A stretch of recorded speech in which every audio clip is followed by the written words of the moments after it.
Pessoal, boa tarde. Mais uma vez eu tenho a honra e o prazer de estar ao lado do Roque Aparecido, aqui na TV Estrela, debatendo a conjuntura internacional, principalmente a América Latina, que está num estado de ebulição muito grande de movimentos sociais, populares, trabalhadores. E dizer que a gente estava fazendo na terça-feira, na terça passada não deu, problema de saúde na família. E amanhã tem uma assembleia de professores, muito importante, lá na Assembleia Legislativa aqui em São Paulo, ao qual eu convoco aí os meus companheiros, amigos, professores, para estar comparecendo amanhã lá, a partir das 14 horas na Assembleia Legislativa. E lá também é o ataque a trabalhadores, aí no caso professores e aos servidores estaduais. Retirada de direitos, aumento da alíquota para se aposentar, aumento da idade, algumas cerejas no bolo enganosa que diz que vai ter aumento de salário, mas na verdade não é aumento de salário, é para que se você aceitar aquele endosso lá das 40 horas e o aumento de salário, você vai perder a estabilidade e muito provavelmente vai sofrer muita a repressão, assédio moral e até a demissão. Portanto, amanhã, nossa categoria dos professores, todos da Assembleia, servidores, estão em luta aqui em São Paulo, como também no Brasil, contra a retirada de direitos aí do governo federal.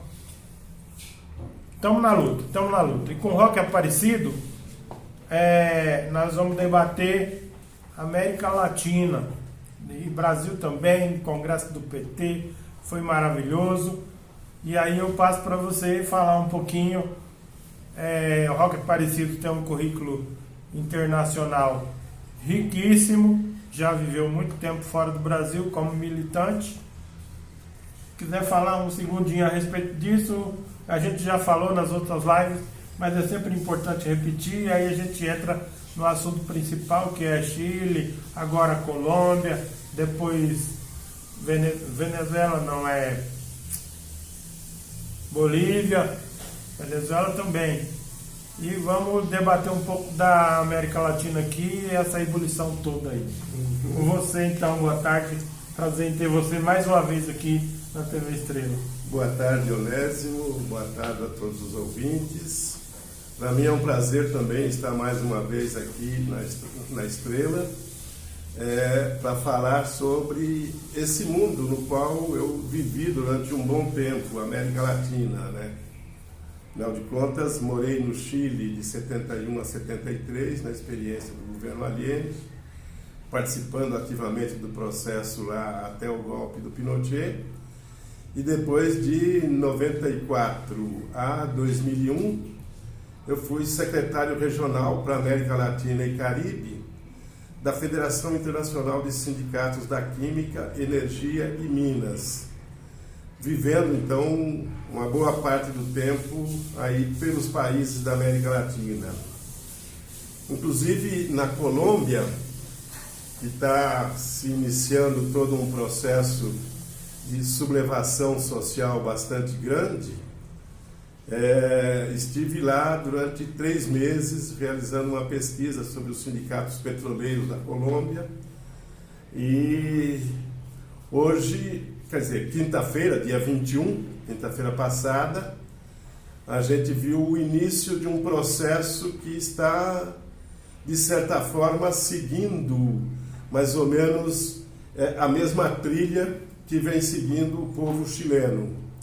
Ou seja, a central sindical, a CUT colombiana, convocou uma greve geral para o dia 21, quinta-feira passada, e também os estudantes, tanto os estudantes secundaristas quanto os universitários, também se aderiram à greve, e teve manifestações em mais de 500 cidades da Colômbia, e só na quinta-feira mais de 2 milhões de pessoas se manifestaram nas ruas das principais cidades do país.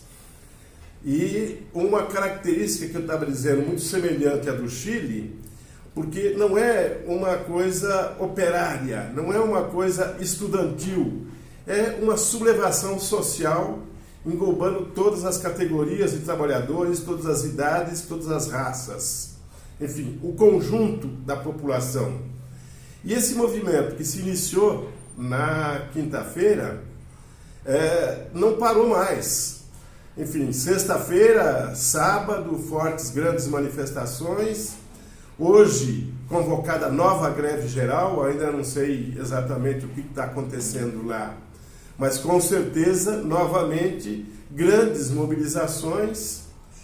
E para entender como que emerge esse processo na Colômbia, é importante a gente ver que a Colômbia vive uma espécie de guerra civil não declarada há mais de 50 anos. São vários grupos guerrilheiros que viveram e lutaram esses anos todos na Colômbia.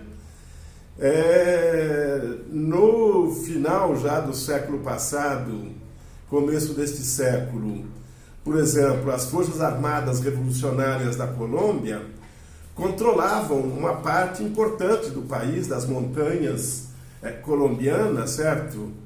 Portanto, não era grupos guerrilheiros que tinha alguns militantes, não, era um movimento bastante massivo e muito poderoso. E há 3 anos atrás se chegou a um acordo, se criou inclusive um tribunal especial para julgar os ex-guerrilheiros e também representantes das Forças Armadas, dos militares, que participaram do conflito, que cometeram os seus crimes lá. Então tinha inclusive um tribunal especial, uma legislação específica para julgar esses casos, visando garantir a implementação efetiva de um processo de paz no país.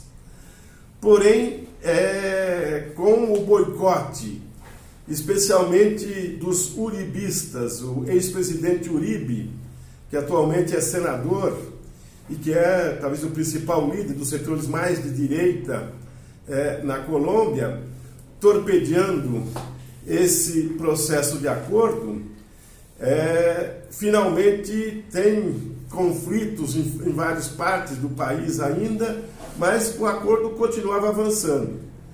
O atual governo, que assumiu há 1 ano, vem desrespeitando muitas coisas e isso causa também um descontentamento muito grande em termos da população como um todo, que já vinha muito cansada de enfrentar esse processo de guerra civil interna, entende?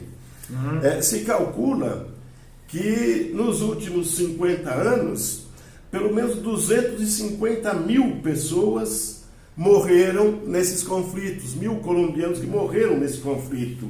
Entre o exército e os guerrilheiros revolucionários. Então, é uma situação que o povo estava querendo realmente a paz. Quando se conseguiu esse acordo, há 3 anos atrás, mudou a expectativa. E o atual governo, que também é de direita, eleito há 1 ano atrás... O anterior, esse que era o senador, não, era de direita? O senador era ainda anterior. Olha, no último século, foram apenas 50 famílias que dominaram o país. Entende? O que tem os Estados Unidos a ver com isso daí? Bom, os Estados Unidos têm um interesse especial na América Latina há muito tempo. De certa forma, no final dos anos 90, início, a primeira década deste século, os Estados Unidos esteve muito voltado para os conflitos no Oriente Médio. A América Latina teve um pouco de espaço para tocar a sua vida mais tranquilamente, mas nos últimos anos, especialmente com o presidente Trump, se voltou fortemente para a América Latina. E desde os anos 90 que os Estados Unidos estabeleceram uma outra estratégia para se relacionar com a América Latina e estabelecer a sua dominação na América Latina. Que se antes era principalmente as forças militares mesmo, né? E insuflando as próprias forças militares aqui, os conflitos militares que se estabelecia, a partir principalmente já dos anos 90, os Estados Unidos muda a estratégia e se volta principalmente para estabelecer a dominação através dos sistemas judiciários, enfim, da justiça, das procuradorias, das polícias federais, entende? Quase o mesmo processo que teve aqui com a Lava Jato, com o Moro, eles interferem via judiciário e a partir daí implantam os golpes judiciários. Exatamente, Onésimo. Talvez o fruto mais saboroso para os Estados Unidos desse novo processo tenha sido justamente a Lava Jato. A Lava Jato, né? Deu certo aqui, né? Há quantos anos, mais ou menos. Desde final do século passado já, que essa turma, Moro e outros juízes, procuradoria, procuradores, Polícia Federal, estão em atividade permanente com os Estados Unidos.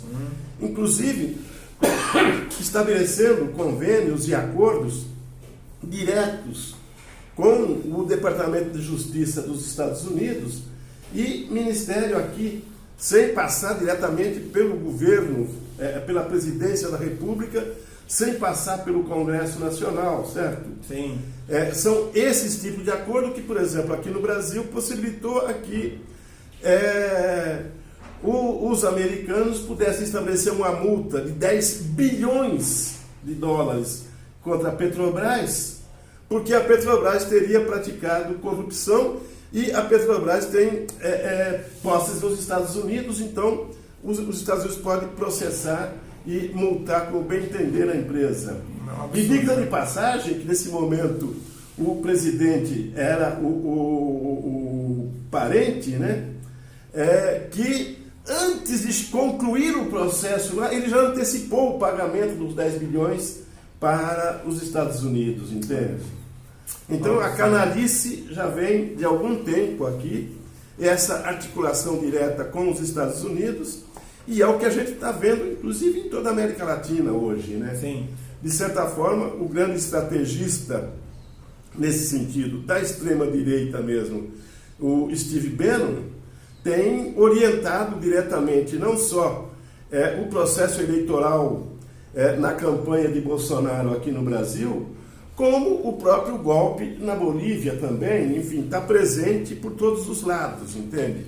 Sim. Vamos tentar concluir então a Colômbia.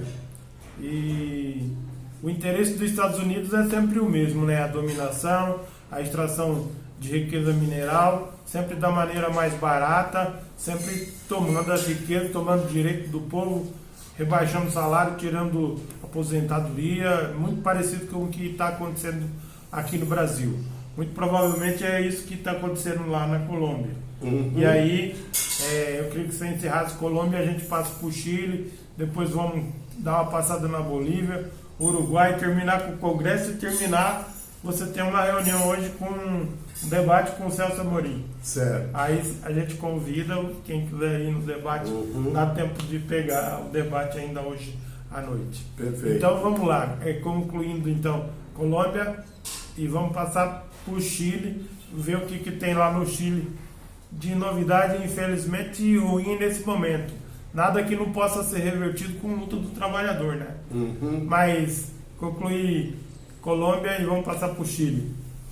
Então, a situação concreta hoje na Colômbia é de início daquele processo de revolta popular que já vem há mais de um mês ocorrendo no Chile, certo?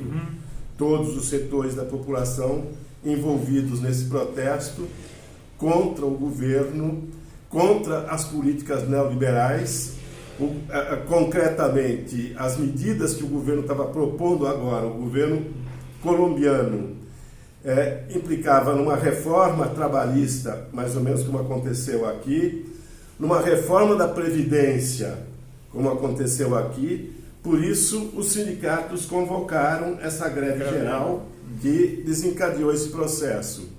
E, ao mesmo tempo, esse pacote neoliberal do governo colombiano colocava a redução de salário dos jovens. Daí, o movimento estudantil, a juventude toda, aderindo nesse processo junto com os trabalhadores, com a Central Única de Trabalhadores, contra essas medidas todas que o governo está tentando impor.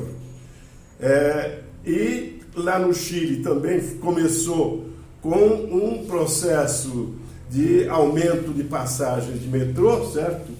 E que depois adquiriu essa dimensão. Pode acontecer um processo semelhante na Colômbia, mesmo porque desde quinta-feira até hoje as mobilizações continuam e hoje nova greve geral, certo? Sim. Então deve ser um processo semelhante ao chileno. No Chile... 2 milhões de pessoas na rua não é brincadeira não. Não, não é brincadeira não. Eu não me lembro se a gente algum dia conseguiu colocar tanta gente assim aqui no Brasil. Também não. No Chile, vamos pro Chile agora. Então, como é que tá lá, Roque? No Chile é um processo que eu ainda acredito naquilo que eu falei naquela entrevista sobre o Chile, que esse processo pode representar definitivamente a ruptura com o modelo pinochetista de Estado. Muito bom isso. Com a Constituição pinochetista de 1980. Veja você, no início da semana passada, os partidos políticos, seja da direita, que apoiam o governo, seja da concertação, que está o Partido Democrata Cristão, o Partido Socialista, mas que são hoje, na prática, partidos centristas, né? Firmaram um acordo e envolveram os setores da esquerda, inclusive, nesse acordo, onde o Partido Comunista e alguns pequenos grupos, outros de esquerda, apenas que não assinaram o acordo. Mas era um acordo que previa, primeiro, não a realização de plebiscito já, para mudar a Constituição, mas realizar um plebiscito em abril, para o povo decidir se quer realmente uma Constituinte. Em se ganhando a Constituinte no plebiscito, se convocaria a eleição para o plebiscito em outubro do ano que vem. Empurrar com a barriga. Portanto, um ano depois das mobilizações, para desmobilizar esse movimento, certo? Empurrar com a barriga. E o pior ainda é que qualquer mudança na atual Constituição, por essa Assembleia Nacional Constituinte, ela teria que ter pelo menos 2/3. Ou seja, tranquilamente poderia ser uma Constituinte onde não aconteceria nenhuma mudança na atual Constituição. Sim.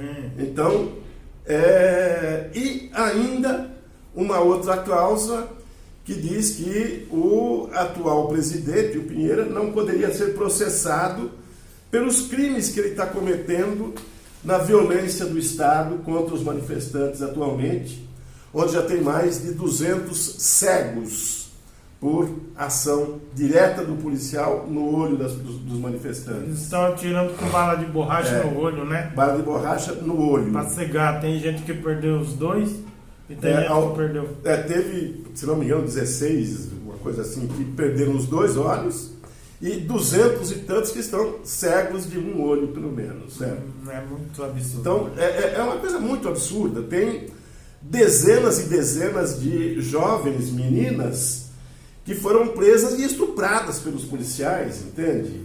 Enfim, é uma barbárie o que está acontecendo no Chile. Porém, o povo não está sendo bobo, não está se deixando enganar. Com certeza. Continuam as mobilizações, manifestações importantes, novas mobilizações convocadas para hoje lá no Chile, entende? Então, e o presidente Piñera está perdendo a respeitabilidade.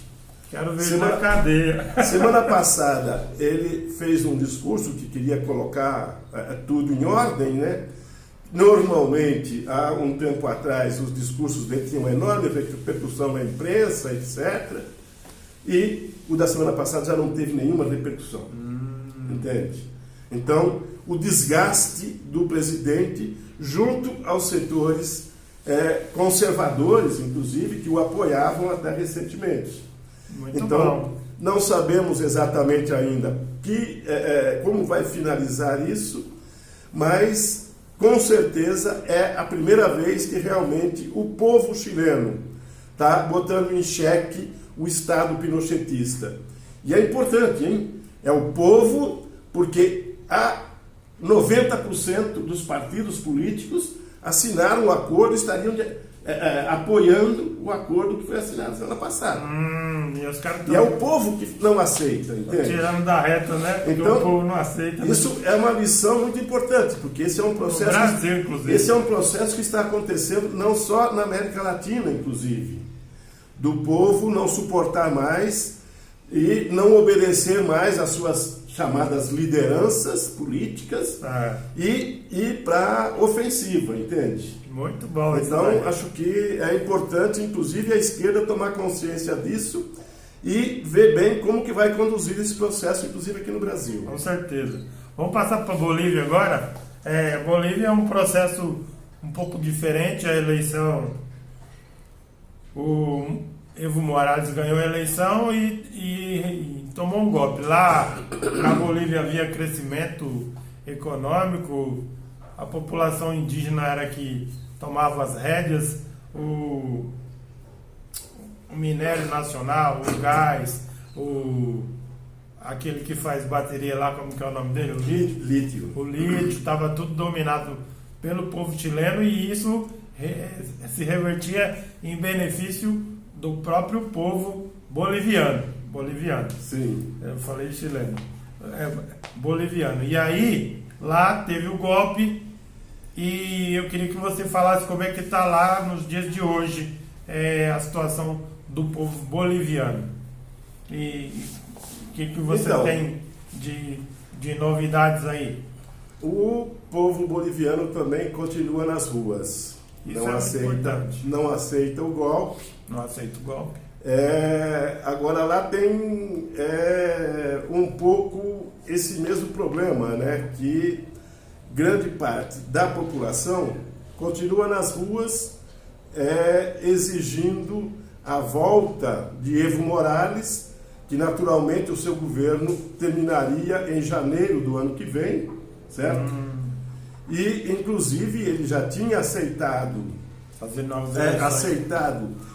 novas eleições, mudar o Tribunal Superior Eleitoral, com o Congresso elegendo novos membros para que ocorresse uma nova eleição. Porém, a direita não aceitou, principalmente a direita liderada pelo Camacho de Santa Cruz de la Sierra, e aí o comando militar chegou para o Evo e pediu para ele sair, certo? Agora, quando um comandante militar chega e pede, você já viu, né?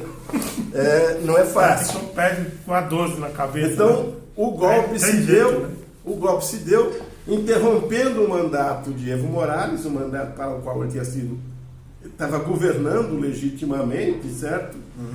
E não permitindo que ele, inclusive, convocasse as novas eleições. Então, é um golpe, claro, óbvio, não tem dúvida, né? E a polícia continua agindo com muita violência. As manifestações... Muita violência lá, né? As manifestações continuam acontecendo, já tem mais de 40 mortos nas manifestações lá na Bolívia, entende? E a senadora está mandando matar mesmo, a senadora. Eu não vi direito como que ficou. Teria havido um acordo no Congresso Nacional para a realização de novas eleições, onde os setores do MAS e a oposição os golpistas atuais, né, teriam chegado a um acordo para a convocação de novas eleições. Porém,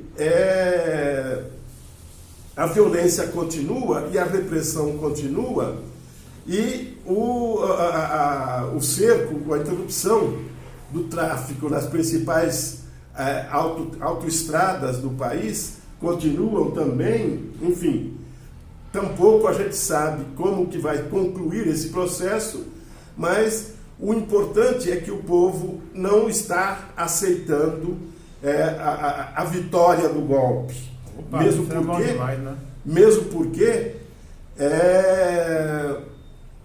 a Bolívia se transformou muito a partir de 2006, quando Evo Morales foi eleito, entende? Por exemplo, a miséria, a extrema pobreza, que era de 36%, hoje está com menos da metade disso, entende? Enfim, houve um processo de inclusão social, houve um processo amplo de construção de uma infraestrutura para o país. Hoje nós temos muitas estradas asfaltadas, coisa que existia muito pouco antes de Evo Morales, entende?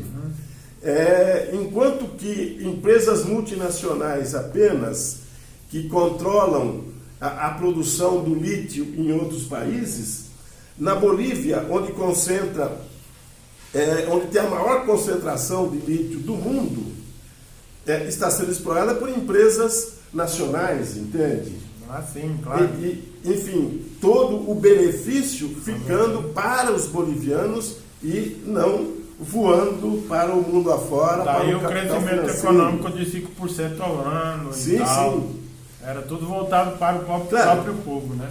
Mas não só o lítio, porque quando Evo Morales assumiu em 2006, ele também nacionalizou, reestatizou toda a questão do cobre e do gás e do petróleo. E a produção de gás e petróleo, principalmente, que estatizado, né? Que forneceu os recursos para todo esse desenvolvimento do país, que de 2006 até hoje teve um crescimento médio de 5% ao ano, que é o maior crescimento entre todos os países da América Latina. Vamos falar das eleições do Uruguai? Um pouquinho? Como é que está lá? É um empate técnico lá? E o que você tem de informação do Uruguai, do candidato do Mojica, da esquerda?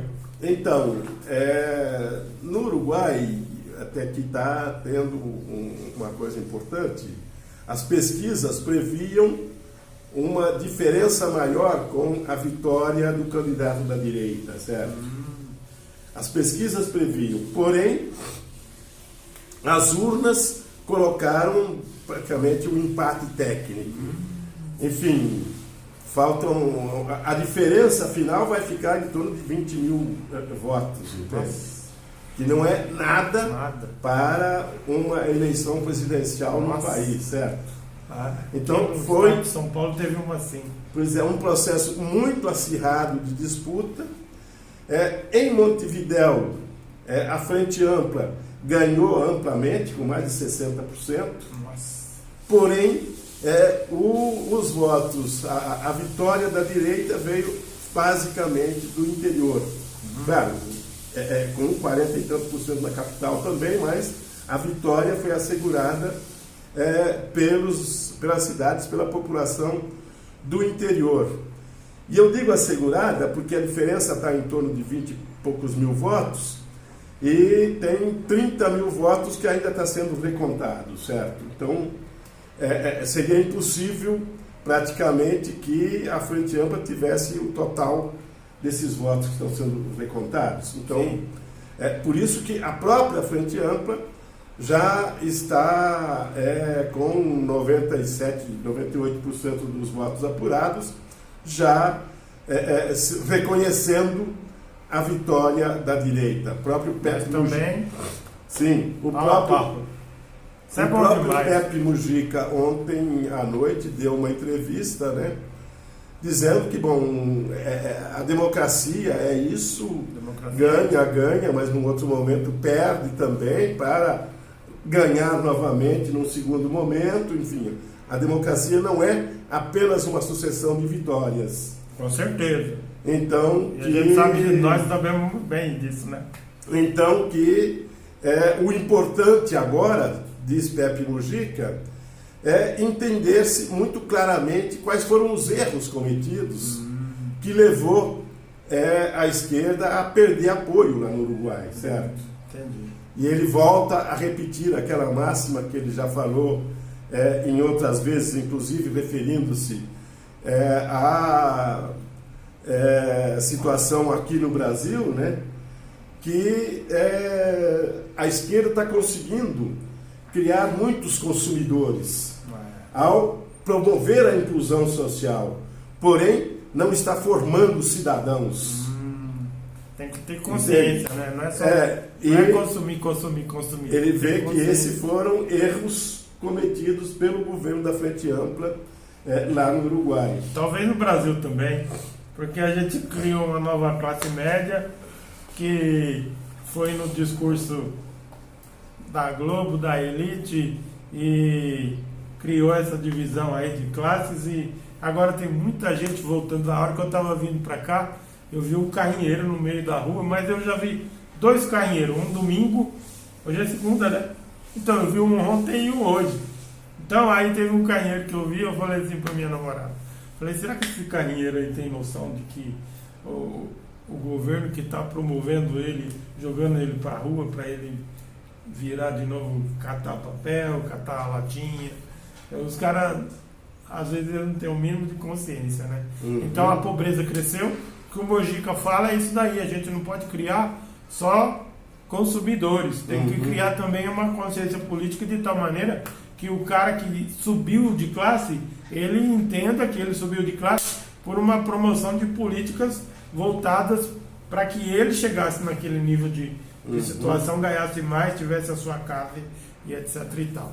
Eu acho que aí a gente encerra o Uruguai. Vamos falar um pouquinho do Congresso. Você foi na abertura, viu o discurso do Lula. O Lula, ele quer que se promova esse tipo de coisa que nós estamos fazendo aqui.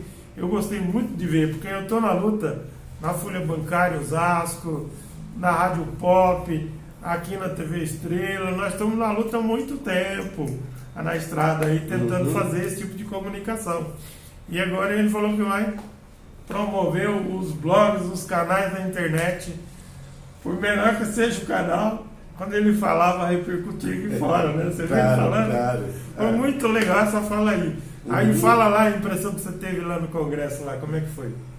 Foi uma coisa emocionante. Emocionante, né? Abertura, enfim. Muito legal. Ver ele solto ali, né? Enfim, 1.000 e tantas pessoas ali na Casa de Portugal, com aquela felicidade completa nos rostos, todas as expressões. Foi uma coisa maravilhosa. Maravilhoso, né? Maravilhoso. E isso que você estava falando, né? O discurso do Lula foi muito claro. Que, enfim, o povo brasileiro tem que... o PT tem que se vincular diretamente ao povo brasileiro, tem que estar ali junto com o povo, porque o PT só existe, a razão de existência do PT é promover o bem-estar da população, a melhoria na qualidade de vida da população.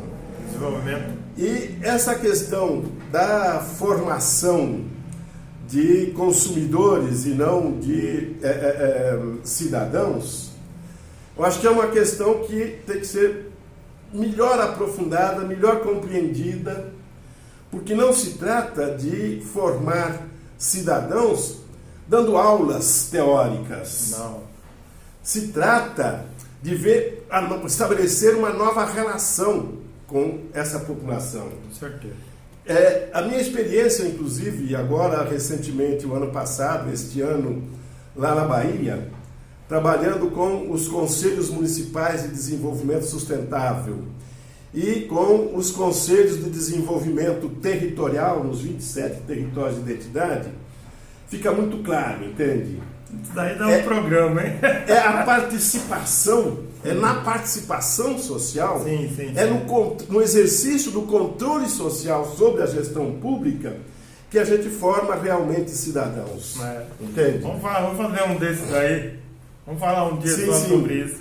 É que formam cidadãos por quê? Porque na medida em que as comunidades são chamadas a, enfim, debater, informar quais são os seus principais problemas, o que é fundamental ali para melhorar a qualidade de vida daquela comunidade, daquela população, daquele bairro, daquele território ali, entende? Se eles se sentirem que aquilo está sendo incorporado, eles estão sendo incorporados e deixando de ser excluídos, muda a relação deles com eles próprios, muda completamente a autoestima deles, dessas pessoas, e ao estarem participando, eles são obrigados, certo, a estudar. Eles são obrigados a entender a realidade concreta do local, a realidade de um orçamento municipal, de um orçamento estadual, etc., para perceber se é possível realmente a realização completa daquelas aspirações, ou o que tem que ser priorizado em função de limitações de recursos, entende? Enfim, esse é o processo realmente formativo de cidadãos. Os cidadãos participando da construção da nação e não sendo espectadores desse processo político. Eu vou cortar você e dizer o seguinte, só deixar aqui, até para o próximo programa que a gente fizer, o Roque Aparecido trabalhou na Bahia, no Nordeste, implantando cisternas na Bahia, no Nordeste brasileiro.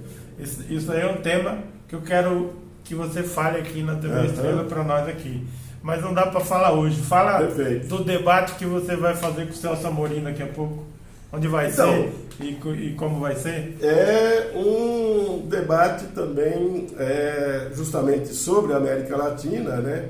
Onde vai Na ser? verdade, é uma palestra do ministro Celso Amorim sobre essa crise toda, essa rebelião toda na América Latina. Vai ser... Oh, meu Deus, como é que é o nome, né? É na POESP ou não? É ali na Avenida São Luís. São Luís? 279, na Galeria Metrópole ali. Sim. É ali. No segundo andar, sala 272. Tá bom, o Roque vai lá daqui a pouco participar, assistir, ouvir. E participar do debate, né? E ajudar, é amigo do Celso Amorim, já trabalhou junto, inclusive. E eu acho que com isso a gente encerra hoje. Próxima vez que eu vier aqui, eu tô vendo uma vista bonita. Você deixa eu filmar essa vista bonita aí. Se desse jeito pra gente filmar com essa vista bonita atrás. Pode também. Mas não dá porque aí a claridade lá atrás, contra a claridade lá atrás, a gente ia fazer uma que a gente está vendo aqui, o Pico do Jaraguá, Castelo Branco, todo o centro de Osasco, onde o Roque Aparecido mora. Com isso a gente encerra aqui e fica marcado aí, mais ou menos, marcado para a semana que vem. Certo. A gente sempre tem algum atropelo, se no máximo em 15 dias a gente retorna para fazer um novo debate sobre a América Latina, sobre o Brasil. Estão doidos para prender o Lula de novo, querendo provar a segunda instância, mas eu acho que nós já estamos numa alta conjuntura. Num outro momento vai ser muito difícil eles prenderem o Lula de novo, com certeza. Com certeza. Um abraço para vocês, obrigado de vocês assistirem a gente, aturar nós aqui na TV Estrela, e a gente fica por aqui. Deus abençoe vocês. Abraço. Muito obrigado, Onésimo. Um abraço a todos vocês também e até a próxima oportunidade. Muito obrigado. Tchau.